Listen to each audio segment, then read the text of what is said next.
আসাম এডু কৰ্ণাৰলৈ সকলোকে স্বাগতম জনাইছোঁ। আজি মই ক্লাছ 6ৰ সায়েন্সৰ চেপ্টাৰ নম্বৰ 8 জীৱ আৰু ইয়াৰ বৈশিষ্ট্যসমূহ এইটো লেচনৰ কুৱেশ্যন আনচাৰসমূহ অনলি অসমীয়াত দিম। যদি তোমালোকৰ ইংৰাজীটো লাগে তেন্তে তোমালোকে মোৰ ছেকেণ্ড আৰু এটা চেনেল আছে জিনিছ ক্ৰিয়েটিভিটি লাৰ্ণিং পইণ্ট, তাতে তোমালোকে পাই যাবা। অসমীয়া আৰু ইংৰাজী তাত দুইটাতে দিছোঁ। যিসকলে মানে ইংৰাজীটো নালাগে অনলি অসমীয়াত লাগে তেওঁলোকৰ বাবে মই এইটো ভিডিঅ' বনাইছোঁ। ভিডিঅ'টো সম্পূৰ্ণকৈ চাই থাকিবা আৰু চেনেলটো ছাবস্ক্ৰাইব কৰি থবা, কাৰণ ছাবস্ক্ৰাইব কৰিলেহে ভিডিঅ'বোৰ যেতিয়া আপলোড কৰোঁ তেতিয়া পাই যাবা।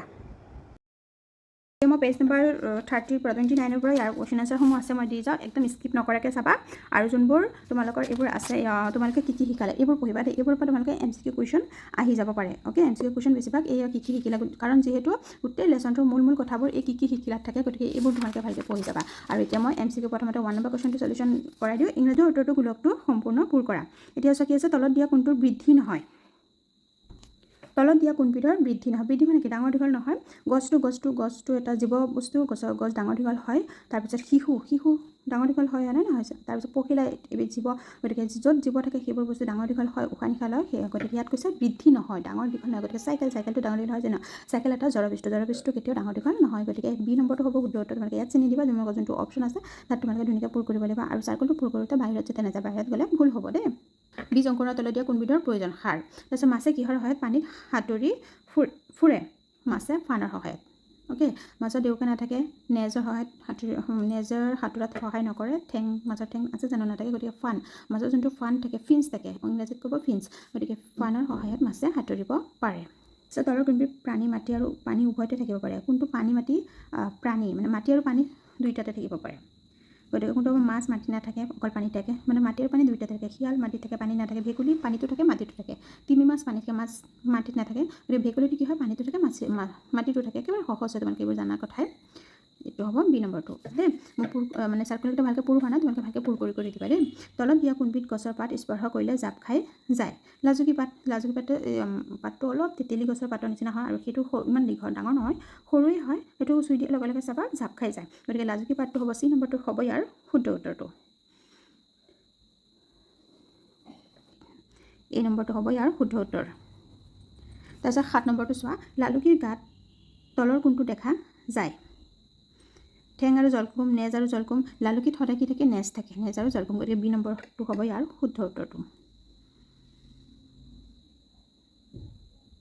ভেকুলী পোৱালিক লালুকি বোলে, গতিকে ভেকুলী পোৱালি প্ৰথমতে নেজ থাকে দেই, লালুকি হোৱাৰ অৱস্থাত। MCQখিনি কমপ্লিট কৰিলোঁ। এতিয়া চোৱা 8 নম্বৰটো, পেজ নম্বৰ 31 আৰু 32। ফুল ফুলা, মেজৰ ফুলিং দিছে, ফুল ফুলাটো কি হ'ব, চোৱা গাৰ পৰা ওলোৱা পানী আৰু বৰ্জনীয়। ফুল ফুলাটো হ'ব উদ্ভিদৰ চলন। ফুল কিহত চলে, উদ্ভিদত, গছ গছনি। গতিকে উদ্ভিদৰ চলনটো হ'ব ফুল ফুলা, এইটো হ'ব 4 নম্বৰটোৰ লগত মিলিব। তাৰপিছত ৰেচনটো কি হ'ব, গাৰ পৰা ওলোৱা পানী আৰু বৰ্জনীয় দ্ৰব্য। যোনটো গাৰ পৰা বৰ্জনীয়, মানে যোনটো অলাগতীয়াল পানীটো থাকে, এইটো গাৰ পৰা ওলাই যায়, সেইটোকে ক'ব ৰেচন বুলি কোৱা হয়। তাৰপিছত কাণ্ডটো হ'ব ওপৰলৈ বাঢ়ে। কাণ্ডটো সদায় গছৰ কাণ্ডটো কি হৈ থাকে, ওপৰলৈ চুটটো ওপৰলৈ বাঢ়ি গৈ থাকে। তাৰপিছত শ্বাস প্ৰশ্বাস দেহৰ ভিতৰলৈ আৰু বাহিৰৰ আদান প্ৰদান, এইটোতো সকলোৱে জানা, উশাহ নিশাহ, শ্বাস প্ৰশ্বাস মানে উশাহ নিশাহ। তাৰপিছত ফিল ইন দ্য ব্লেংকছ, খালি ঠাইবোৰ কৰা। A tiny structure inside a seed that develops into a plant is, মানে বীজৰ ভিতৰত যোনটো সৰু এটা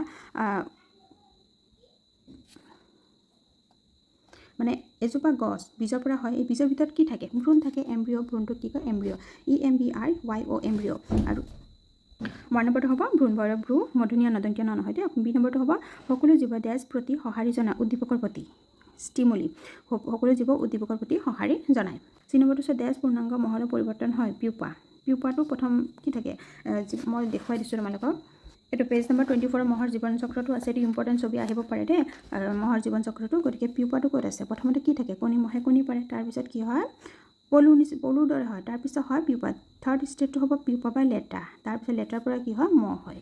গতিকে কি হ'ব, চোৱা পূৰ্ণাংগ মহলৰ পৰিৱৰ্তন হয় পিউপাটোৱে, তাৰপিছত শেষত পূৰ্ণাংগ মহ হয়। পিউপাটোক ইংলিছত পিউপাই বুলি কয়, PUPA। এই ফিল ইন দ্য ব্লেংকছত এই ৱৰ্ডটো ইয়াত হ'ব দেই। তাৰপিছত ডি নম্বৰটো birds can fly, which is the characteristics of, বাৰ্ডছে উৰিব পাৰে আৰু লৰচৰ উৰিব পাৰে, কি লৰচৰ কৰিব পাৰে। আৰু কি হয়, জীৱৰ, লিভিং থিংছৰ কেৰেক্টাৰিষ্টিক্স, লিভিং LIVING, এইটো ৱৰ্ড ইয়াত হ'ব। গতিকে লিভিঙৰ ৱৰ্ডটো কি হ'ব, জীৱৰ এটা বৈশিষ্ট্য।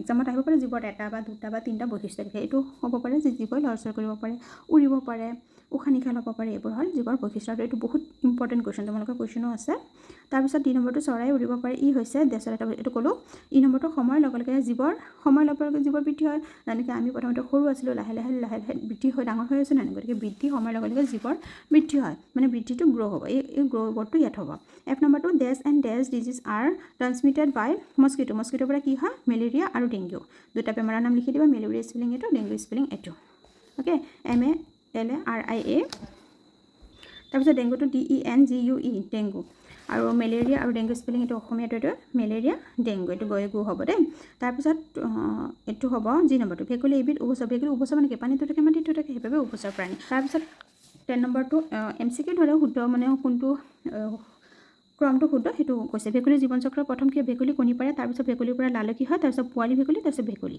গতিকে এই নম্বৰটোৱে শুদ্ধ বাকী এইকেইটা ভুল হ'ব প্ৰথম ভেকুলী পোৱালি হয় নেকি পোৱালি নহয় অকল প্ৰথম কণী হয় তাৰপিছত লালকি হয় ইয়াত আছে কণীৰ পিছত পোৱালি কৈছে পোৱালিটো শেষত থাৰ্ড ষ্টেজত হ'ব আৰু শেষত ভেকুলী হয় এই নম্বৰটো শুদ্ধ তাৰপিছত ইয়াত এইটো লেচনৰ কুৱেশ্যন একেবাৰে কম দিছে আৰু MCQ বহুত ইয়াৰ পৰা MCQ আহিবই দেই তোমালোকৰ একদম কম্পালচৰি MCQ আহিব ফিল ইন দ্য ব্লেংকছৰ পৰাও আহিব আৰু কুৱেশ্যনটো বেছি ইম্পৰ্টেণ্ট 12 নম্বৰ কুৱেশ্যনটো জীৱৰ সমূহৰ মূল 3টা বৈশিষ্ট্য কি 11 নম্বৰ প্ৰশ্নটো পূৰ্ণাংগ ভেকুলী কিহৰ সহায়ত উশাহ নিশাহ লয় হাওঁফাওঁ নে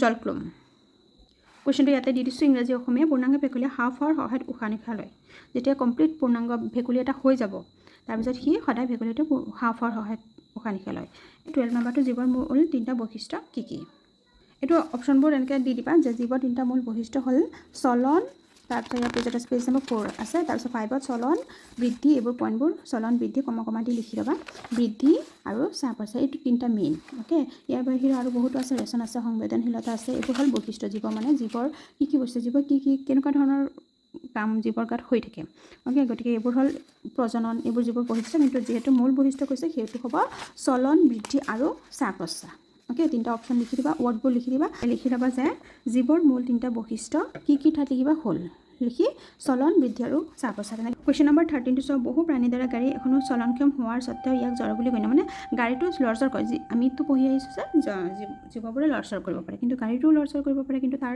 লৰচৰ কৰাৰ পিছতো ইয়াতে জড় বস্তু কিয় ধৰা হয় কাৰণ গাড়ীটো নিজে লৰচৰ কৰিব নোৱাৰে আমি যদি ষ্টাৰ্ট কৰোঁ চাবিটো দি তেতিয়াহে লৰচৰ কৰে অ'কে নিজে লৰচৰ কৰিব নোৱাৰে গতিকে এনচাৰটো কেনেকৈ লিখিম চাই শেষত লিখিবা প্ৰথমতে কুৱেশ্যনৰ পৰা লিখি ল'বা যে বহু প্ৰাণীৰ দৰে গাড়ী এখনো চলনক্ষম হোৱাৰ স্বত্তেও ইয়াক জড় বুলি গণ্য কৰা হয় লিখি তাৰপিছত ইয়াৰ পৰা লিখিবা কাৰণ গাড়ীখন নিজে চলিব নোৱাৰে গাড়ীৰ বৃদ্ধি নহয় এইটো নহয় স্পেলিং দেই গাড়ীৰ বৃদ্ধি নহয় গাড়ীয়ে উশাহ নিশাহ নলয় এইটো 14 নম্বৰটো চোৱা উত্তৰটো বংশ বৃদ্ধিৰ দ্বাৰা জীৱৰ অস্তিত্বৰ ধাৰাবাহিকতা বজাই ৰাখিবলৈ আৰু বিলুপ্ত নহ'বলৈ জীৱৰ বাবে বংশ বৃদ্ধিৰ প্ৰয়োজন অ'কে জীৱৰ অস্তিত্বটো কেনেকুৱা ধৰণৰ জীৱ সেই তাৰ অস্তিত্বটো যাতে থাকি যায় আৰু বিলুপ্ত নহয় কমি নাযায় সেইবাবে বংশ বৃদ্ধিৰ প্ৰয়োজন কিন্তু ভেকুলী জীৱন চক্ৰৰ বিভিন্ন দশাসমূহৰ নাম লিখা ভেকুলী মানে কেনেকুৱা ধৰণৰ এইটো আনচাৰটো এইটোৱে প্ৰথম কণী দিয়ে ভেকুলী তাৰপিছত লালকি পোৱালি ভেকুলী আৰু ভেকুলী অ'কে আনচাৰটো ইয়াতো আছে মই দেখুৱাই দিছোঁ এইটো এনচাৰটো এইটো পেজ নম্বৰ 30 ভেকুলী জীৱন চক্ৰৰ দশাবোৰ হৈছে কণী লালকি সৰু ভেকুলী আৰু পূৰ্ণাংগ ভেকুলী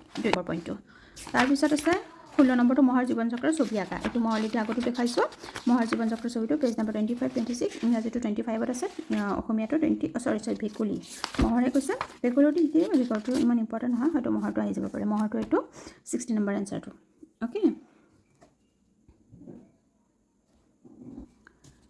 গোটেইখিনি হ'ল আৰু ইয়াৰ MCQ তেনেকুৱা ভিতৰৰ পৰা তেনেকুৱা নাহিব তোমালোকে ইয়াতে বহুতকেইটা MCQ দিছে ইয়াৰ পৰা আহিব দেই গতিকে গোটেইকেইটা কুৱেশ্যন মই দিলোঁ আশা কৰিছোঁ তোমালোকে বুজি পাইছা চেনেলটো ছাবস্ক্ৰাইব কৰি থবা তেতিয়া ভিডিঅ'বোৰ যেতিয়া আপলোড কৰি তেতিয়া পাই যাবা ভিডিঅ'টো চোৱাৰ বাবে বহুত ধন্যবাদ আজিলৈ আহিছোঁ ধন্যবাদ